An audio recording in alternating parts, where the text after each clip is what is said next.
আরেকটা জায়গায় গেলেন, যে জায়গাটা অত্যন্ত মহাপবিত্র একটি জায়গা, যার নাম হচ্ছে কাবা। বলে সুবহানাল্লাহ। এই কাবা শরীফ আল্লাহ রাব্বুল আলামিন সর্বপ্রথম নির্মাণ করেন ফেরেশতাদেরকে দিয়ে, জান্নাতের ইয়াকুত পাথর দিয়ে। বলেন সুবহানাল্লাহ। আদম আলাইহিস সালাম আবার দুজনে সেখানে এসে তারা সেটাকে আবার পুনর্নির্মাণ করলেন কাবা শরীফকে। সেখানে কাবা শরীফ পুনর্নির্মাণ করে তাওয়াফ করলেন।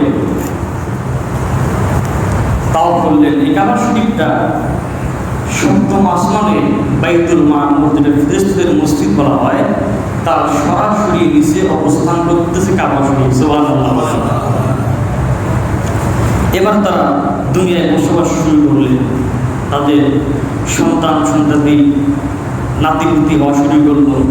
পৃথিবীতে আসার কারণে পৃথিবীর আলোতে হযরত আদম আলাইহিস সালামের শরীর কালো হয়ে গেল। জান্নাতের শরীর কেমন? জান্নাতের শরীর কি নূরময় শরীর, ঠিক কিনা? সেটা কিন্তু এখন আর থাকলো না।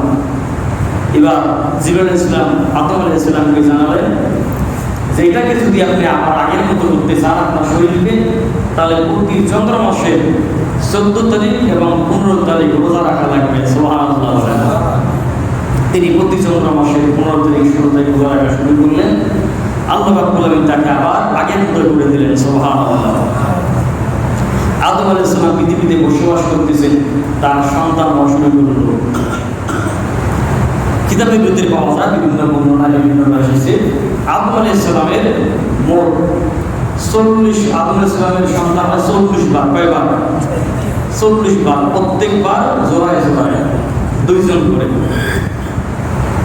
একবার শুধুমাত্র একজন সন্তান হয়, তার নাম হল শীশ আলাইহিস সালাম। সুবহানাল্লাহ বলেন। তিনি একজন আল্লাহর নবী ছিলেন। সর্বপ্রথম যে সন্তান যে জোড়া জন্মগ্রহণ করে তার নাম হচ্ছে কাবিল ও আকলিমা। মেয়ের নাম হচ্ছে আকলিমা, ছেলের নাম কাবিল। আর শেষ জোড়ায় যে সন্তান জন্মগ্রহণ করে তার নাম হচ্ছে আব্দুল মুইজ, আর কন্যার নাম হচ্ছে আমাদুল মুইজ। আর দ্বিতীয় জোড়ায় যে সন্তান জন্মগ্রহণ করে তার নাম হচ্ছে হাবিল এবং লেওয়াজা। এই হচ্ছে সন্তান। কিতাবের ভিতরে এসেছে, দেখলাম আমি আদম আলাইহিস সালামের সন্তানদের সংখ্যা, নাতি-পুতি সবকিছু যখন ইন্তেকাল করে তখন তার বয়স 1000 বছর হয়। ইন্তেকালের সময় তার সন্তান নাতি-পুতির সংখ্যা দাঁড়ায় 4000। সুবহানাল্লাহ।